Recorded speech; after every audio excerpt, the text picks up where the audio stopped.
Are now recording to the cloud. It is week 5.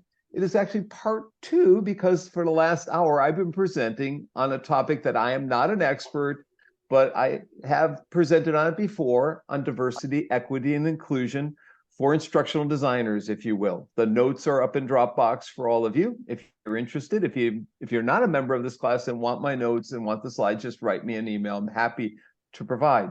But we're at the most important part of week 5 because it's not me. I've been waiting for 5 weeks to hear about and hear from, and all of you have been waiting for. We've got Dr. Christopher Dede from Harvard University, who's going to be answering any question you have. Just ask me anything kind of session. It's a conversation, an interactive conversation. I've got 8 questions, of which I'll ask 3 or 4 of them, depending upon how the conversation flows tonight. And if you have questions for him, please put them up in the chat, as well as maybe, Bo, are you creating a Jamboard for us tonight? Okay, great. Yep, I'll post that here in just a second. Okay. And I'm going to have to mute someone's. We're having a little bit of feedback coming from somewhere. I'm still trying to figure out where from, but we'll get that sorted out. There it's gone.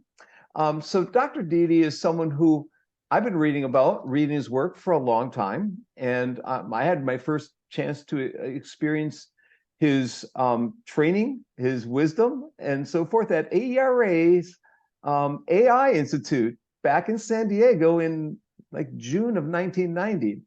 And after that session, I developed a course with Dr. Mike Reed at West Virginia University on interactive technologies for learning and collaboration, which I still teach 30 some years later, and I'll teach this spring. It's changed titles many times. But if you've read Chris's work, if you've heard him before, if you've listened maybe to or watched a video of him, you realize that he's a thought leader in the field, pushing the field ahead as well as reflecting back on what has happened within the field. He's an innovator, experimenting with new technologies, but also technology integrator, thoughtful integration of them. He's a futurist and visionary on where the field is going. In fact, that's really how I got interested in his work, because he was predicting where things would go a couple decades down the road. And we're now here in that world that he was envisioning a few decades ago and living it. And lots of things have happened well beyond what anyone could have imagined back at the time. He's a keen observer of technology trends. But I think probably one of the top things that Chris is a mentor to others, and someone that maybe you can take advantage of by asking a question tonight or later after this episode is over. I have a number of friends who have visited Harvard and sat in his classes, who've been postdocs working with him. And he's someone that they always talk about the happy years, the happy year that they may have spent with him, or years that they spent with him. So we get one night, but I think tonight, one night is great. And I think, Chris, thank you for joining us in this session. So happy to do this. Yeah, and so if anyone has a burning question, just raise it at any time. Bo, do we have a Jamboard up yet? Okay, so you put it in the chat? Links in the chat window. Okay, so if I knock this out and pull up to the chat window, do we have any questions posted already? Not yet, no. Okay, great. So you have a chance to be the first one. Chris is one who's worked at University of Houston Clear Lake for quite a while as a faculty member. I've done a lot of work with my friends down at Houston main campus and downtown campus. He transitioned, I believe, over to George Mason University, where I was recently a fellow, and I'm working with them still right now. And then with NSF, working with trying to get young scholars, funding, trying to advise them on it. And then has been at Harvard, and he's done other things along the way. Been a visiting scholar at different places around the world. So I wonder if, Chris, if you could start us off discussing a few key transitions within your career, and how your scholarly focus may have changed in certain peak times, and how it changed, and reflecting back on it, what happened in terms of your research focus and so forth. And if you weren't here early, Chris and I are both from the same city. We both grew up in Milwaukee, so we have the same sort of accent. Maybe Chris got rid of it. I still suffer from it. So I've been in the field for more than half a century, and um, I'm glad you asked the question because I ask a similar question when I bring guest experts to my classes, because people think there's a ladder. There's a ladder that you follow to have a successful career and become a leader, and you just linearly march up that ladder. And most of the people who end up as leaders don't have a ladder. It looks more like a tangle of spaghetti in terms of their career. This way, this job, that job. Things that seem peripheral but turn out to be central because the people on the ladder all look the same, but the people who go out and do different kinds of things bring different perspectives and experience. So in my case, I always knew I was going to be a professor. I don't know why. It was just kind of a calling for me. But I thought I was going to be a professor of physics. This was in the post-Sputnik reforms. And I went to Caltech and found that 80% of the class thought they were going to be in physics, and about 15% ended up in physics at the Caltech level. And the rest of us found that we weren't quite at that standard. And so I ended up in chemistry. And I was all set to go get a PhD in chemistry at Harvard with full funding and everything. But it was the late 60s, and I just saw what was happening in education. In some ways, I'm in this field because I hated high school. It was the unhappiest time of my life. I hated high school. I would sit at the back of the classroom and read the textbook for the first couple weeks, and then it was a long year. So I startled everybody and flipped out of Harvard and went into education, but I've never regretted it. I think it was a really good decision because I've been able to contribute more in education than I would have in chemistry. And then I was in science education, but in 1975, Apple brought out what was called at the time the microcomputer. And I was used to batch computing at Caltech. I would take punch cards. I'd make a set of punch cards and take 50 punch cards in and come back 24 hours later to see what happened to my program. Usually what had happened is it crashed on card 3. And so I just had no use for computing and computer science. But when it was interactive, that changed everything. So I morphed from a science educator to someone who studied learning technologies to understand learning, teaching, and assessment, and who often grounded that work in science education. And then the internet came along in the early 1990s and upended everything. And then social media came along in the early 2000s and upended everything. And then the pandemic came along and upended everything. And now we have generative AI, which people think is going to upend everything. I'm not sure, but something to think about. So I guess I'll stop just by saying that I get bored very easily, as you may have guessed from my story about high school. And this is the perfect career for me because I have to reinvent myself all the time. So it's been a really good career choice. And we didn't go to the same high school. So there's a lot of boring high schools in Milwaukee to take away from tonight. And everywhere else. And everywhere else. And everywhere else. But we made it through, and we're glad that Chris has changed fields. I've got 7 questions already in the Jamboard, Chris. Maybe there's 8. So maybe I'll just ask one more, and we'll go to some couple Sure, students. Then I'll whatever. come back to some of my own questions. And so I'll do one. I'll combine 2 of them together here.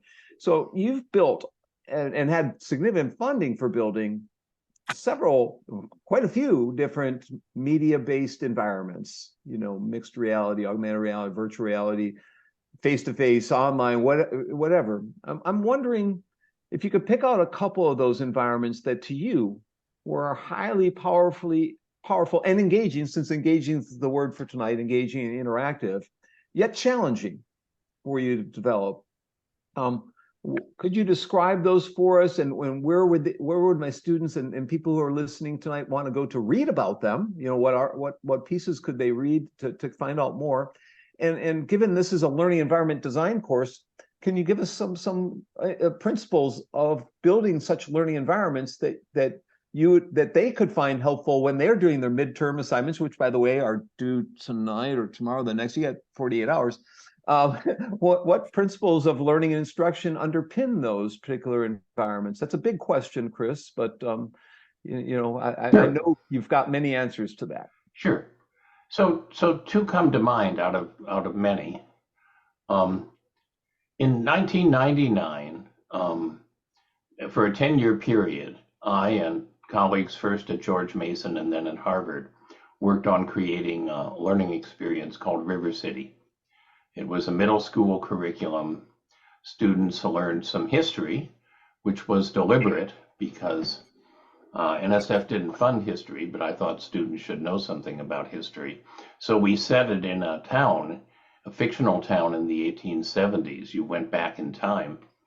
And part of that was a design strategy because the least knowledgeable sixth grader in 1999 knows more about diseases than the best expert in the 1870s. And so all of a sudden, the students had become experts, and they were confronted with this town that had 3 historically authentic diseases happening at the same time.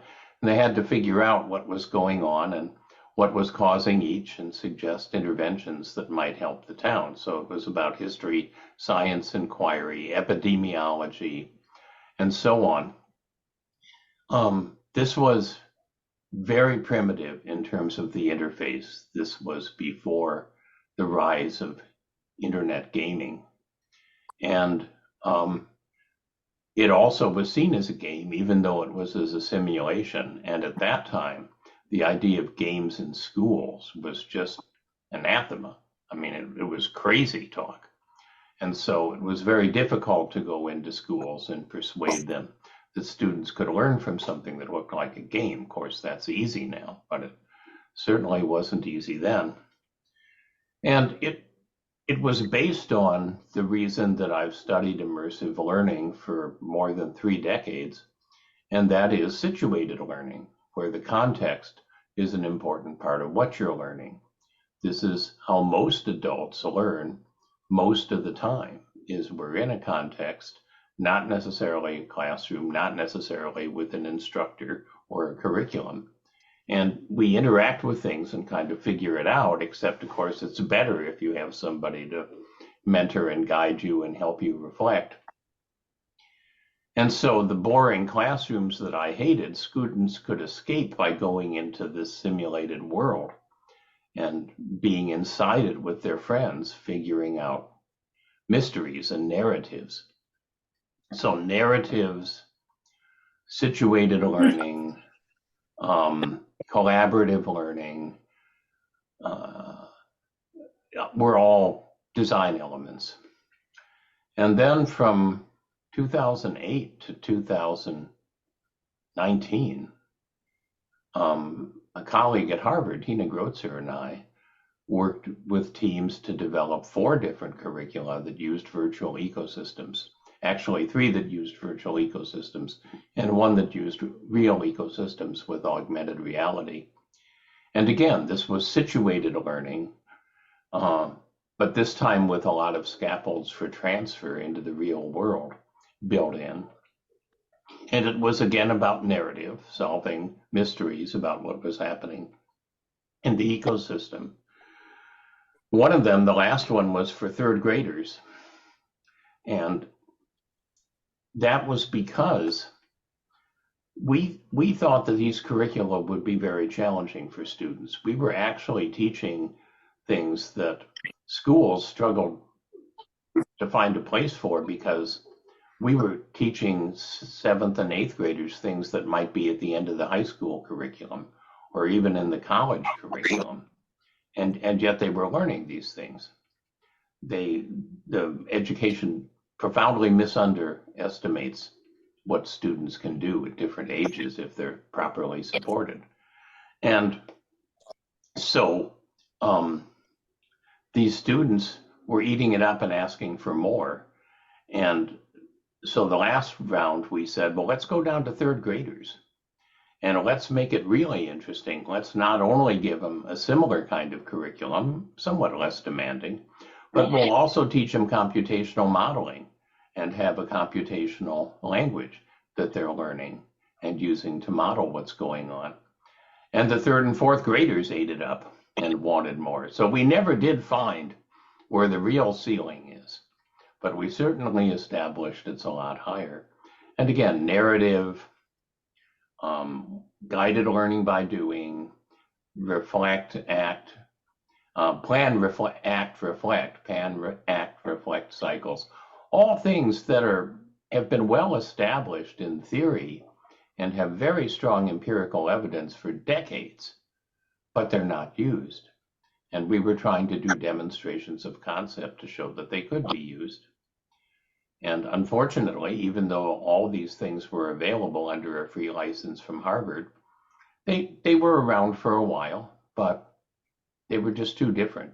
Publishers didn't want to lease them because they were too different. They were afraid it would cannibalize the textbook business.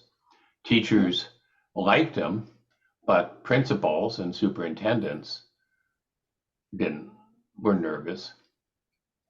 And I'll tell you one more story and stop. You just have to keep going when you encounter opposition, but you're doing something you know is right.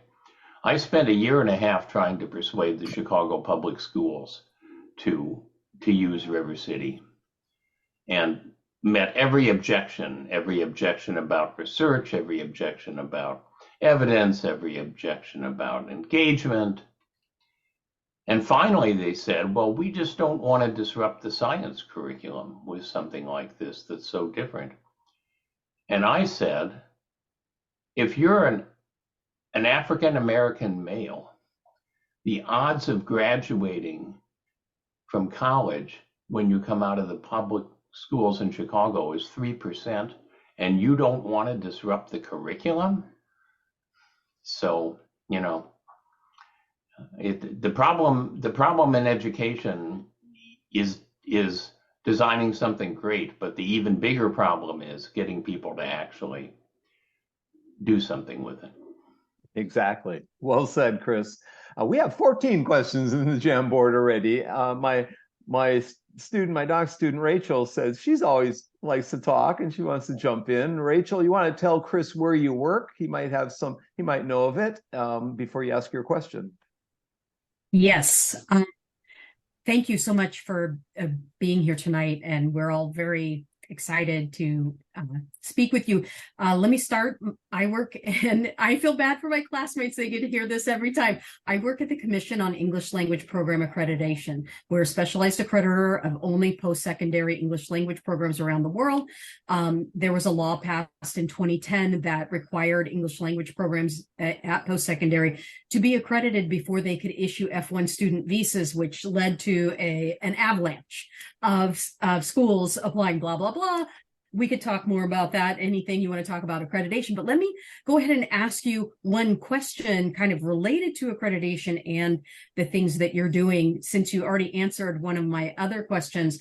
Accreditors really do have a lot of influence over educational providers to adapt and change what they're doing in order to comply with the standards.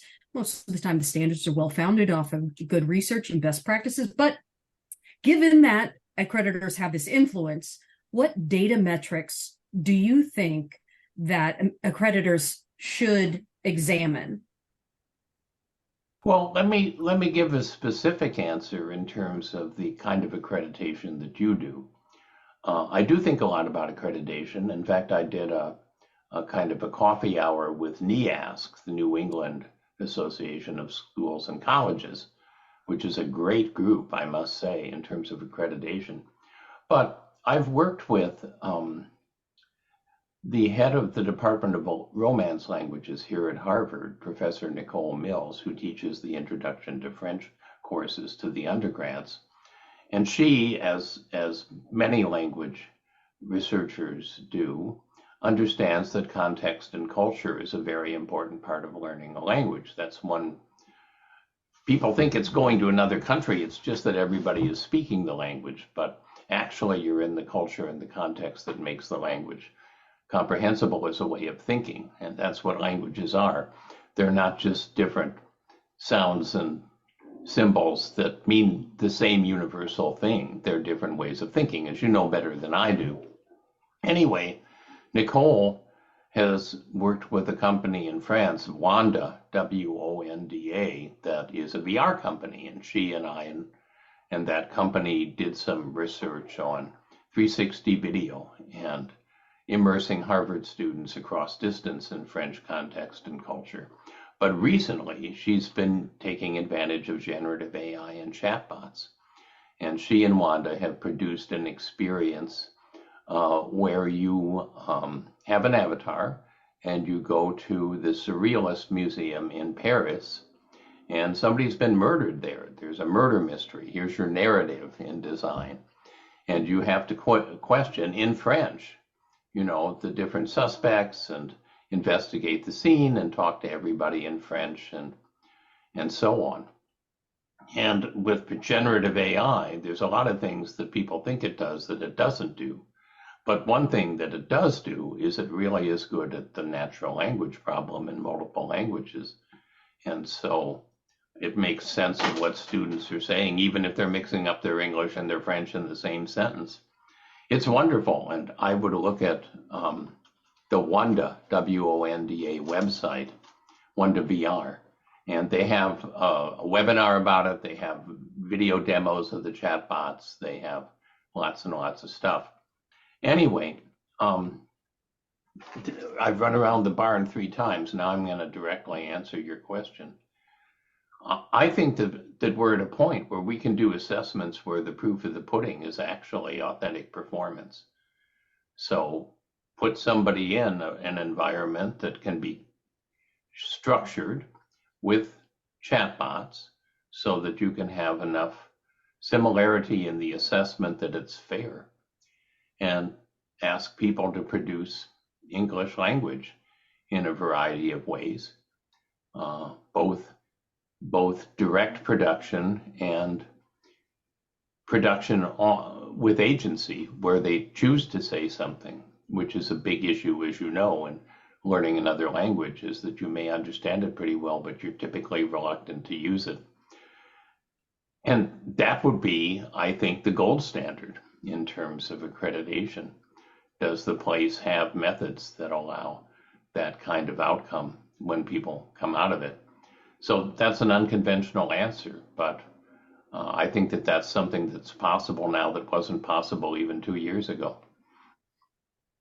So my new student, she started in the fall, her name is Michelle Gilbert, had 4 questions. She says she's a little shy, so I said, how about you ask one of those 4 questions, Michelle? So why don't you jump in here? And Michelle, I just want to say that one of the smartest people I know is my colleague, David Perkins. And David thinks slowly but deeply. So don't worry about your style of thinking. It's where you end up rather than how fast you do it. I appreciate that. And Michelle, the first time I taught online, you know whose book I used? No. David Perkins. Oh. I created what's called the Smart Schools. So we fashioned a learning management system here. Charles Graham, who's now at BYU, and we use his Smart Schools book to have students envision what a smarter school would look like. So Perkins has been around quite a while. Everyone should look him up, by the way, and read his work. So go ahead, Michelle. Well, I'm still in introvert absorbing mode, so I don't know that I have a super articulate question at this point. That will come 4 days later after I processed and digested everything you've said. Thank you for being here. I'm reluctant to resort to questions about AI, but you said something that got my attention. You said that you're not so sure that, I'm going to misquote you, so forgive me, but you said something about you're not so sure it's going to maybe disrupt things in the way we think it's going to. I remember I owned a business about 20 years ago that was supposed to be disrupted by VR, and it wasn't. And I'm just curious what you're seeing, because I too am very skeptical, and I haven't been able to offer any cogent arguments, against people panicking about AI. So, a little background about me with AI. My field in learning technologies has typically centered on emerging technologies, and there have been many technologies that have emerged over half a century, but AI is one of those technologies that's continually emerging. So I read the first article on AI in education published in 1970 that confidently predicted that by the end of the 70s, we wouldn't have teachers anymore because AI was going to do it. You can see how well that prediction worked. And I've lived through 9 hype cycles of AI. Every 5 years, the optimists say that now we're going to have digital deities, and the pessimists say that now Skynet is going to come with us, after us with the Terminators. And having seen them be wrong 9 times, I'm not confident about the 10th being dramatically different. So the first thing I would say is that people should look at the history of AI, which most of the people making these pronouncements are doing. And that might really help them to understand what it can and can't do this time around. So it does do some things well that are a breakthrough, natural language processing, but it has a lot of weaknesses that people are not discussing much. And I put into the chat a blog post that I wrote about this that tries to summarize those with links to the primary sources that underlie my claims. So it is heavily referenced, even though it's not published in an academic journal. I wanted to get it out faster than would happen in a journal. And that was based on a talk that I did for a student-led conference, a college student-led conference called AIX Ed. I'm putting that into the chat. And that talk is available online for you to take a look at. It's a couple months old. And the title of the talk was, "If AI is the answer, what is the question?" Thinking about learning and vice versa. So I'm going to refer you to the blog because the answer would be quite long and we have a lot of questions on the Jamboard.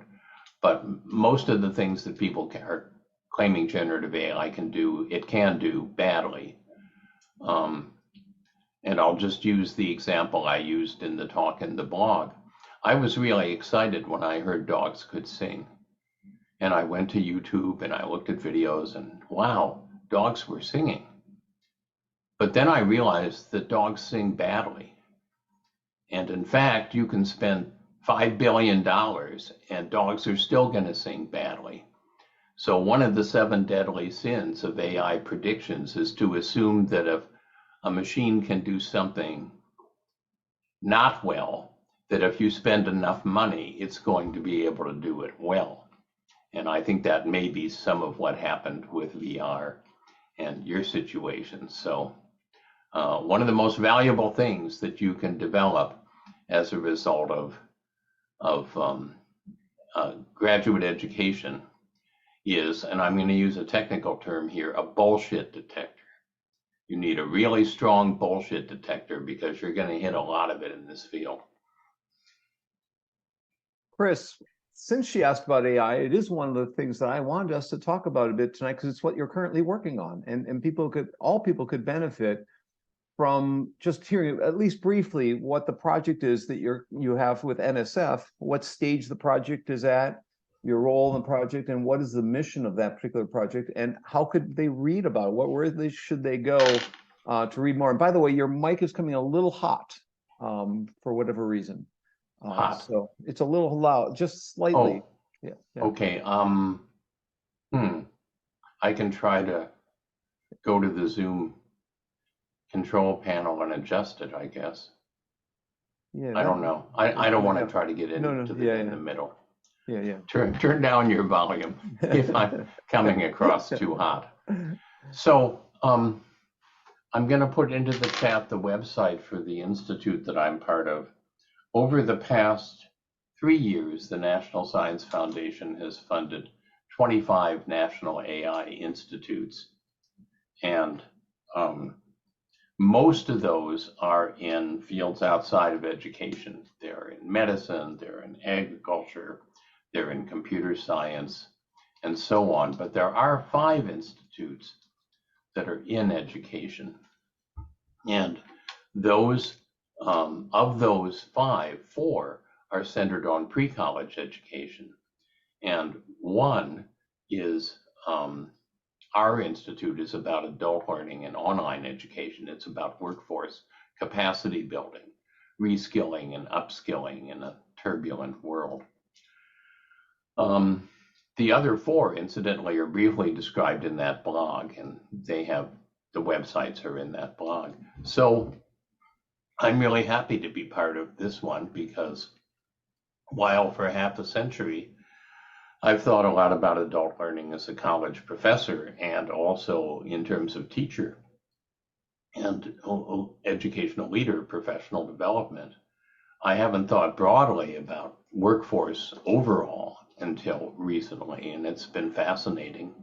I've learned, I've worked with experts in adult development, and it's interesting to note that if you're in a class with a 28-year-old, a 42-year-old, and a 56-year-old, it's kind of like doing a talk to a group that includes first graders, seventh graders, and 12th graders. They're really different developmentally, and so are adults. So personalization is one of the big themes in our AI Allo work. So we're doing a mixture of fundamental AI, and I'm not a technical expert in AI, so I admire the fundamental in AI work. And then what's called use-inspired AI, which is where I contribute as somebody that understands online learning and also AI and also what adults need to succeed in the workplace. So it's interesting. We're 3 years in. Each institute is 5 years and $20 million. So it's a significant investment. And hopefully we'll make some progress. Sounds great. And hopefully you can start, everyone in this class can start reading. So I think Trong's got a question coming from Cal State Fresno. Trong, I see you have a note to me. Yes. Hi, everybody. Thank you, Kurt, for inviting me here. Thank you for this space. Yeah, so I'm tech at Fresno State, focusing on teacher education. Actually, my course right now is application of technology in the classroom. And my question is kind of pondering at this point is, since my faculty and student alike, they're kind of diverse in their stand and exposure to AI. And so as an AgTech person, also the committee chair and stuff, I wonder what kind of conversation would you recommend, me having with, faculty and student? Like how should I approach this? Well, I'll say a couple of things. Thank you. Briefly, and then the blog and the talk that I referenced will be much more detailed. But learning, in a learning, the destination is the journey. So the product may be an essay or a design or a piece of art or whatever, but that's just a proxy. The learning how to produce that proxy is what you want. So it's the journey, not the destination. But I think many instructors lose sight of that. And to them, what students are producing is these proxies that they attach grades to that are supposed to reflect what students have learned, rather than the learning journey itself. So human plagiarism has always been cheating yourself, because if somebody else makes the journey for you, you haven't learned how to make the journey. And so you're not capable of producing the product. And AI is the same. You can't let somebody else do your thinking for you, or your composing, or your designing, or whatever. And you can't let something else do your work for you. Because if you do, you don't learn how to do it. And so the idea that AI can produce a better essay than you can is absolutely the wrong way to think about it. Because AI, you're not learning how to produce a better essay than you can, nor are you learning how to produce a better essay than AI can write if you just approach it in that way. I tell my students something that's true, which is that the interview process has changed for getting jobs in the last decade. And you don't just go in and talk about your transcript and how wonderful it was to take courses from Kurt Bonk and what a great letter he wrote you. Now they're going to ask you to do something. My younger daughter graduated in mechanical engineering. They gave her something to debug. Somebody graduates in marketing. You're asked to write a marketing plan. Sit down. You got 30 minutes. Write the marketing plan. Give it to me. And of course, what the interview is going to do is put the same prompt into generative AI, a large language model. And if you can't write a much better marketing plan than comes out of generative AI, you're not going to get the job. Why should they hire you for something that they can get effectively for free?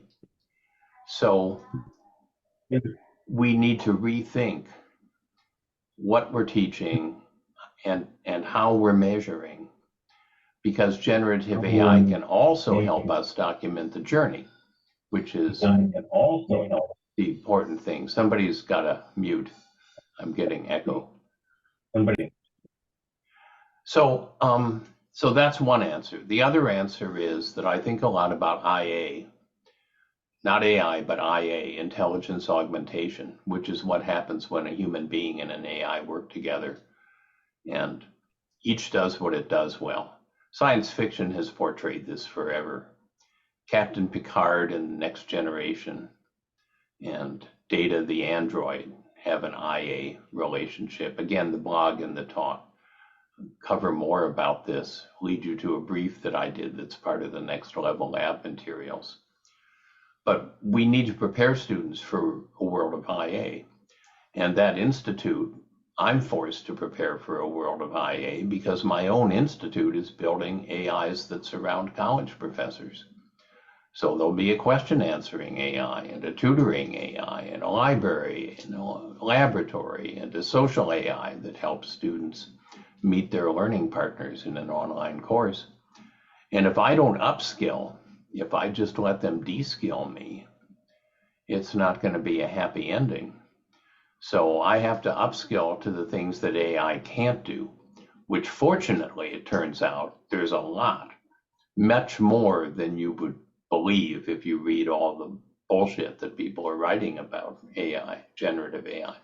So I would look at that material on IA, and I would spend some of the time talking about not short-circuiting the journey, and I would spend the rest of the time talking about IA and how we prepare people to complement what AI can do. And incidentally, the high-stakes tests that places like Harvard and others use to measure quality are the AI side. So we're preparing students to lose to AI by using tests like that to measure educational quality. So Chris, you are not coming in hot. It was my mic was up too loud. My audio was up too, sorry about that. I'll also mention that Tron, who asked that last question, is working with Paul Kim on this with the Smile project. She's getting some mentoring from him and trying to incorporate Smile and other things in the curriculum there as the head of technology at Fresno. So I have 3 visiting scholars here this year, and one of them jumped in. The one I did, I thought Jill would jump in with the question, or Alina, but it's Alicia who wants to ask you a question. So Alicia. Okay, thank you, Bonk. Thank you, Chris. And I do know that Chris has a book about scaling up success. So I'm quite interested about this book. And so my question is, what is specific methodology or approach you suggested to incorporate technology in scaling up educational improvement? Thank you. Sure. And if you send me an email, I'm happy to send you a couple articles that I've written on this. So one of our biggest problems in education is scaling up. And you see that in the Silver Lining for Learning series that Kurt and I do. We have wonderful stories from all across the world, 160 plus, of people who are facing difficult challenges locally, and they found a way to solve it. So it isn't so much that we don't know what to do, it's that we don't know how to scale it past the local situations. And so I built on the work of others and developed a 5-dimensional framework for scaling up that's used in the workshops at scale that are taught at Harvard, and also something that I've published. And as I said, I'll send you resources on it, but the key to scale is adaptation. It's not adoption, it's adaptation. So there's a whole lot of people in the scale community who will tell you that scale is just about finding out exactly what people are doing and doing exactly the same thing. And they couldn't be more wrong, because context and individual variation and the fact that education is not uniform mean that adoption is doomed. It's why the What Works Clearinghouse keeps concluding that nothing works, is that nothing works if you try to adopt and pretend that everywhere is the same. But everything can work if you understand how to adapt. And the framework talks about the process of how you can adapt successfully, because if you're adapting a car, it's fine to change the hood ornament, but you don't want to throw out the engine. And so you really have to understand what you're doing when you take an innovation that's successful and adapting it. So there are strategies for scale that are very helpful. And it's also teaches you about designing for scale, because you can design things that are powerful that are absolutely unscalable. I'll tell you a story to illustrate this that sort of illustrates the point I'm working to make. I had a doctoral student about 15 years ago. She was great.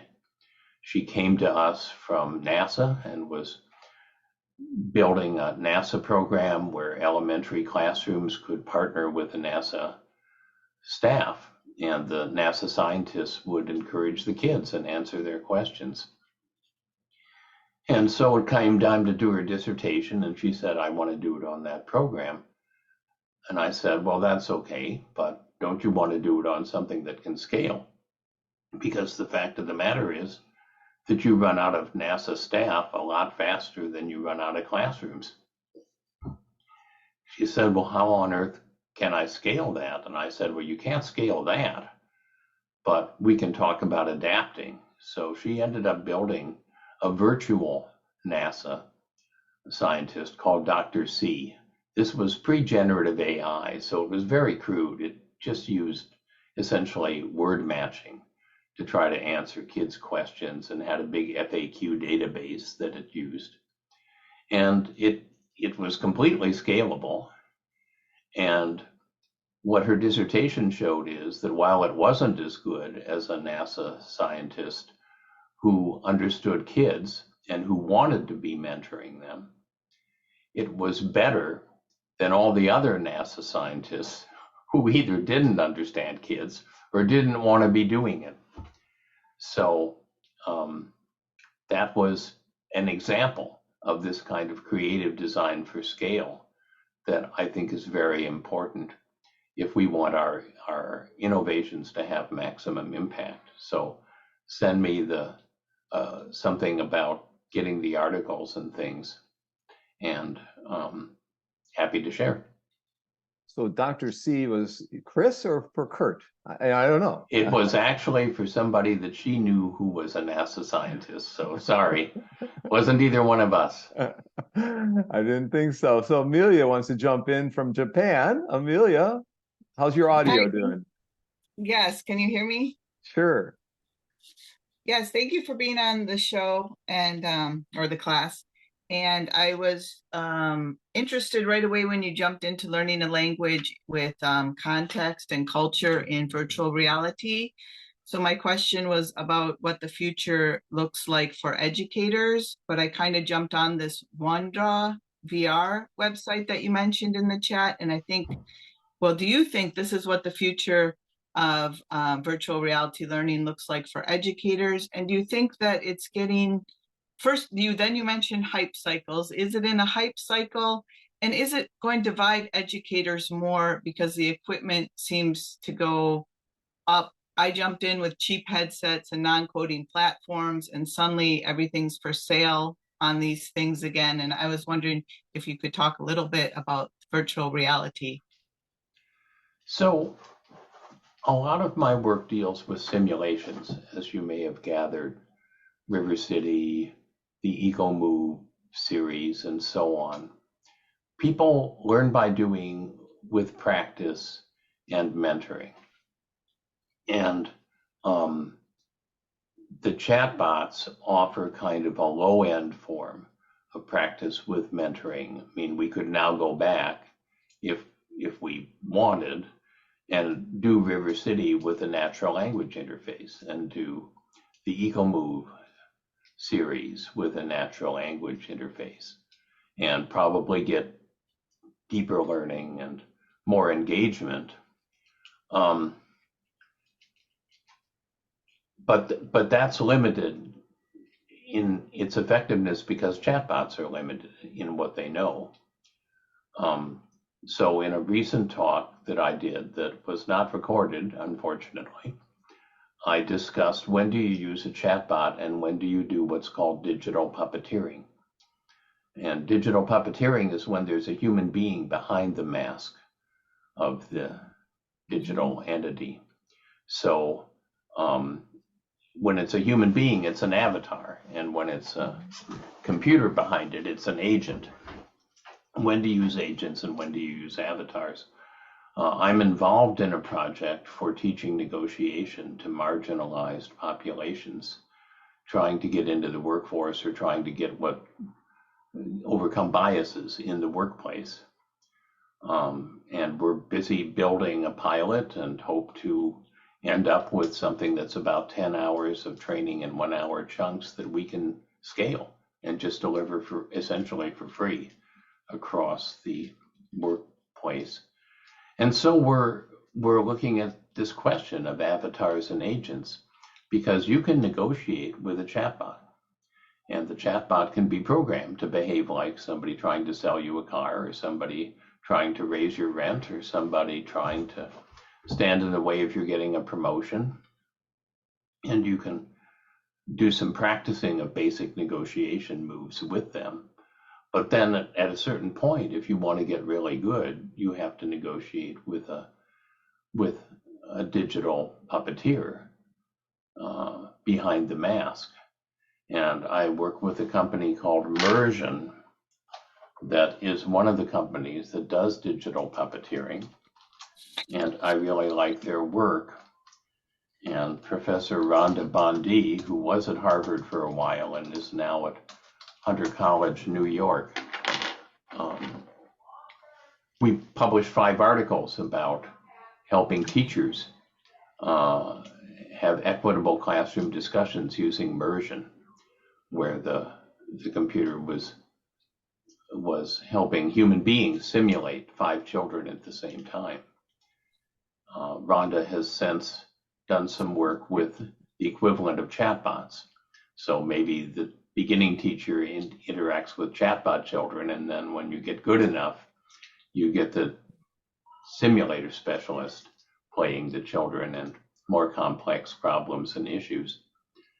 So I think that that's where the future is going. The future is going from sort of just in case teaching by telling and learning by listening instruction, where then you get a whole bunch of classes about how to swim by drawing swimming on the blackboard, and then they throw you in the deep end of the pool.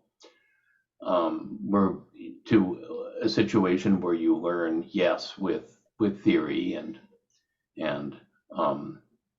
discussions about evidence, but also by doing in practice environments with lots of feedback and mentoring about how to get better. And that future is going to be a fundamental transformation, I hope, eventually within education.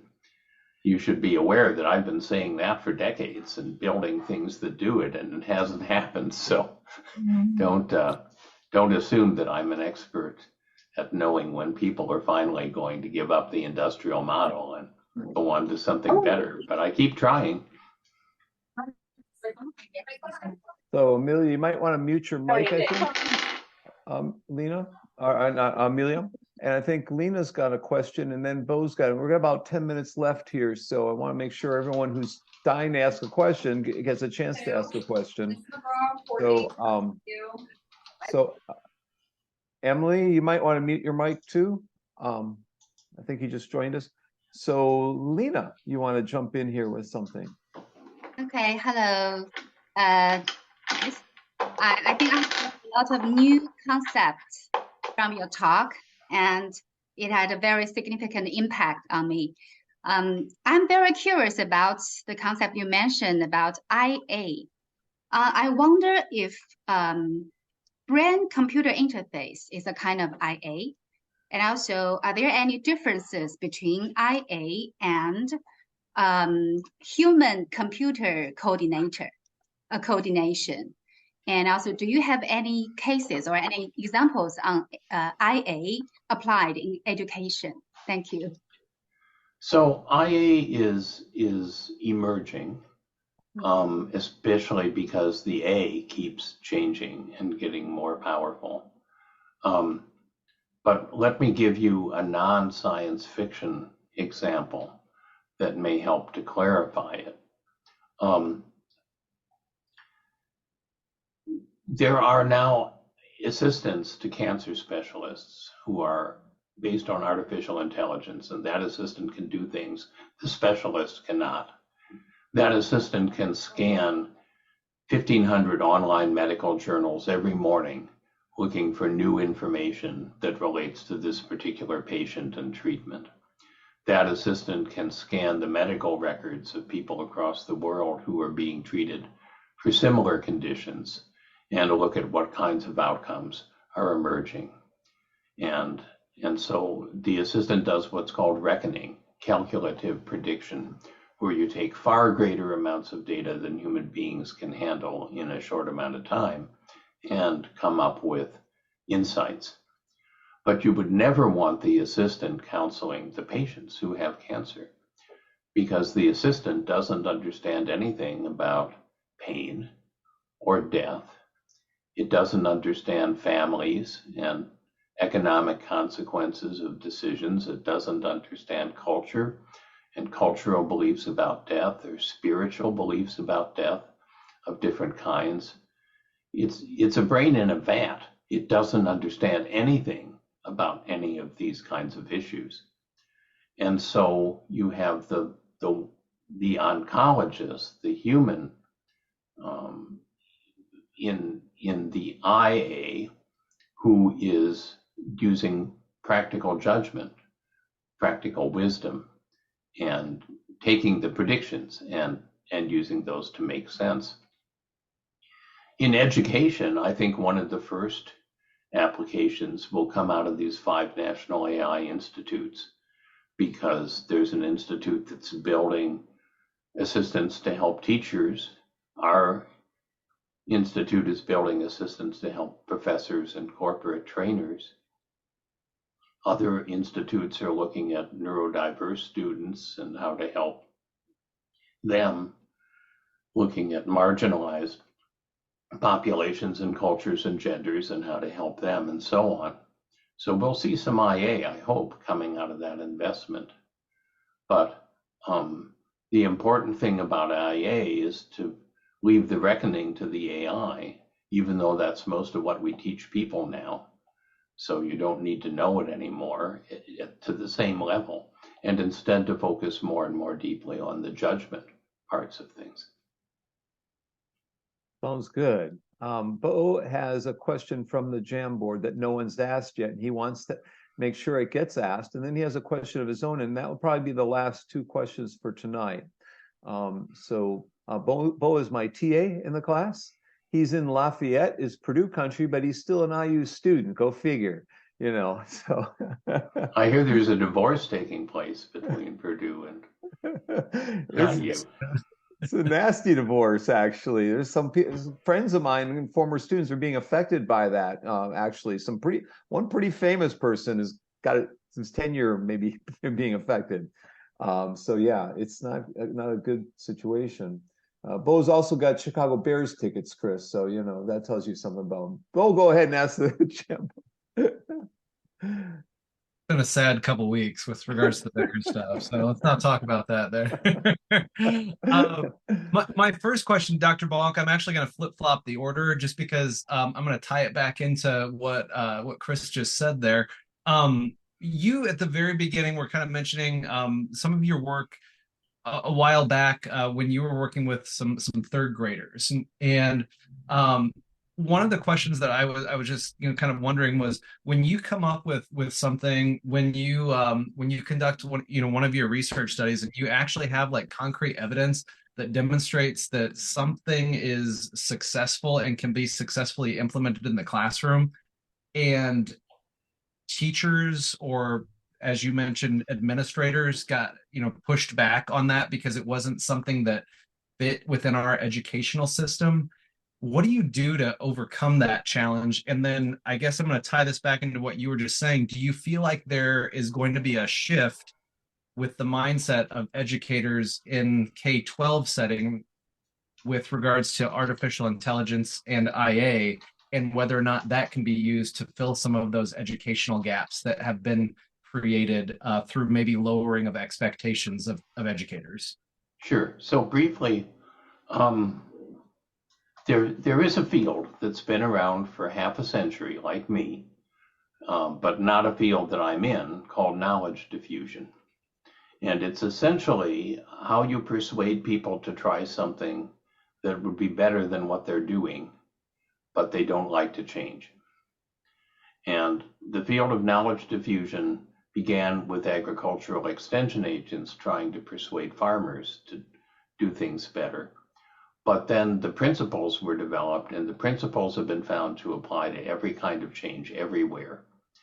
I don't have time to really explain much about knowledge diffusion, but basically part of it involves finding people who are considered influential, which doesn't mean the same as powerful, and it doesn't mean the same as prestigious.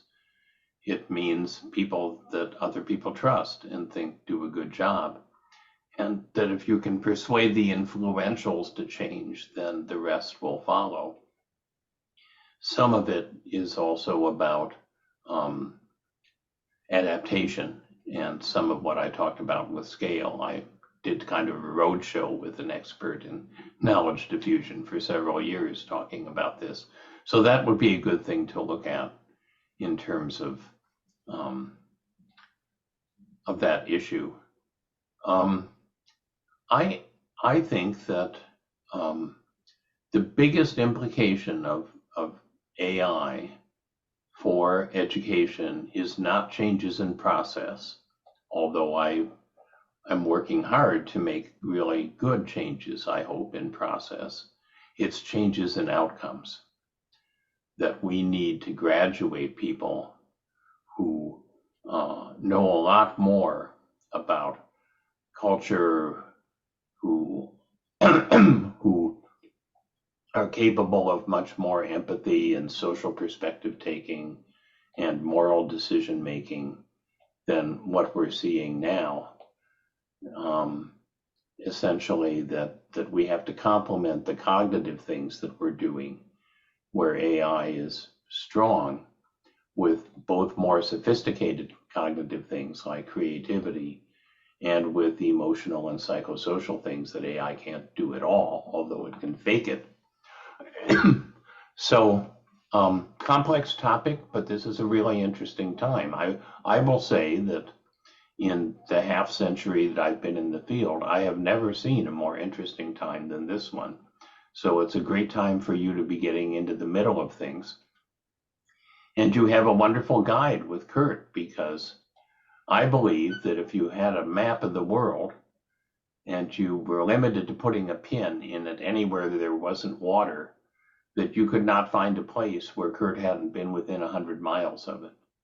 He is an amazing outreach person, sort of a Johnny Appleseed of ed tech, and I was very proud to be a nominator for him for becoming a fellow of AERA, and delighted that he has that status. So, Kurt, thank you for inviting me. It's been fun to share ideas. I hope that I threw a little gasoline on the fire here.